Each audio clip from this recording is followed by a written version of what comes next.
नमस्कार. मी सटम चेहऱ्यावरून तुम्हाला नाराज दिसत असेल, कारणही तसंच होतं. बिट्टू शेटची हळद होती आणि जाता आलं नाही कामामुळे. साला ये दुख काय खत्म नहीं होता बे. काम संपवून रेल्वे पकडून घरी यायला निघालो आणि तेवढ्यात रेल्वेच्या पहिल्याच माल डब्यामध्ये मला असं काही दृश्य दिसलं.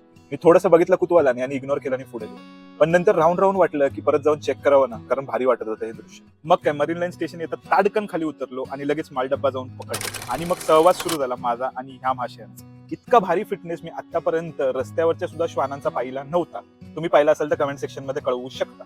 काही काळाने पुढच्या स्थानकांवर अजून लोक आली, पण त्यांची दहशत जी होती ना, की त्यांच्या आजूबाजूला कोणीही उभं राहायला तयार नव्हतं. ह्या आपल्या खास सैनिकांचं म्हणजेच श्वानांचं ठीक आहे, त्यांची खास ट्रेनिंग झालेली आहे आणि त्यांनी प्रॉपर सेफ्टी बाळगून आपलं स्थान ग्रहण केलं होतं. पण अशा महाशयांचं काय करायचं जे एकदम दरवाजाच्या कडेला बसतात, जरी सीट अवेलेबल असेल तरी सुद्धा.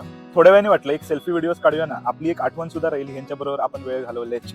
आता त्यांना आपली कंपनी आवडली की नाही माहिती नाही, पण मला तरी भारी वाटत होतं त्यांच्या बाजूला उभं राहून एक छोटासा प्रवास करायला. या सर्व गोष्टींचा विचार करत होतो तोवर माझं स्टेशन आलं. आता वाटलं इथेच प्रवास संपतो की काय, पण मला एक गोष्ट लक्षात होती, कारण मी आधी सुद्धा प्रवासामध्ये अशा प्रकारचे श्वान बघितलेले आणि खास करून आमच्याच स्थानकावर म्हणजे लोअर परेल स्थानकावर उतरलेले, कारण तिथे त्यांचा बेस आहे बहुतेक RPF या श्वानांचा.